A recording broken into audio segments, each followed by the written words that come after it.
afternoon. If I can find it, I want to show you one of my favorite pictures from my past.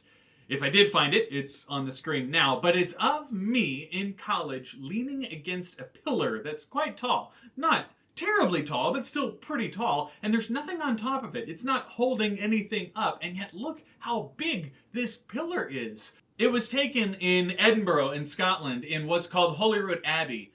As far as ruined Scottish places go, this one's pretty easy to get to, and it's a very popular place to go.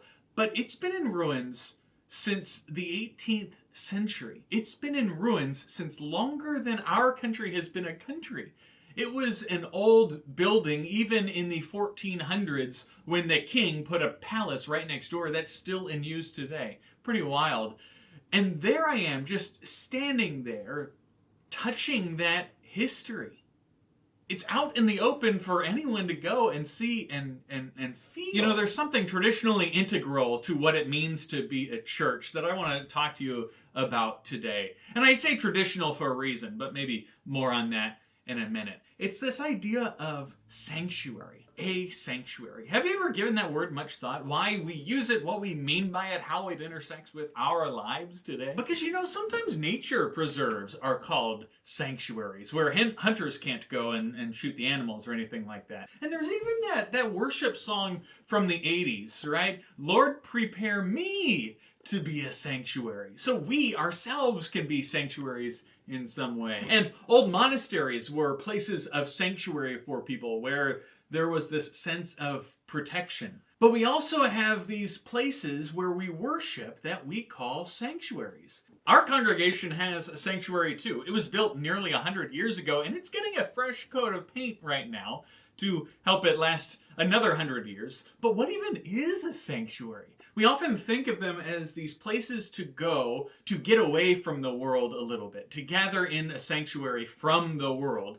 But I don't think that's it. Not fully anyway. And sometimes we think of them as holier places than other places. But are they? I mean, I don't think so. I think we make them that way. There are architecturally intentional choices in these rooms that we call sanctuaries that help us to imagine the vastness, the holiness, the power of God, like those giant pillars. There's some power there. They're places that seem to transcend time and space in some way, cut through the clutter of the world. But I really, truly believe that they are no more holy than the rest of the world that God has created for us. They're places within God's holy created world that God called good, by the way, that are set apart for us to focus on God. That's not necessarily the historically traditional interpretation of what a sanctuary is, but I think it's an important distinction. Places that are set aside for us to focus on God. With that definition, it broadens this whole idea quite a bit. We can be a sanctuary in that we are set apart by God and for God. But also other normal places in their own ways. Like our offices can be sanctuaries in as much as we use them to do the best, most glorifying work we can for God. That is a form of worship. Lots of places can be sanctuaries. Wherever we can see God more clearly, in a sense, that is a sanctuary. Here, let me show you what we're going to be using as a sanctuary while this sanctuary is being painted. We're carving out this space specifically in God's holy world as a place of invitation, a place of welcome, a place of hospitality and warmth. It's a place of worship and a place of praise and singing and prayer.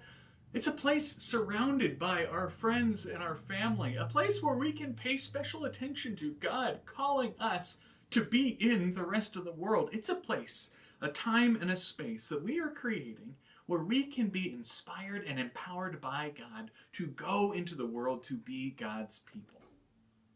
Anyway, until next time, peace be with you.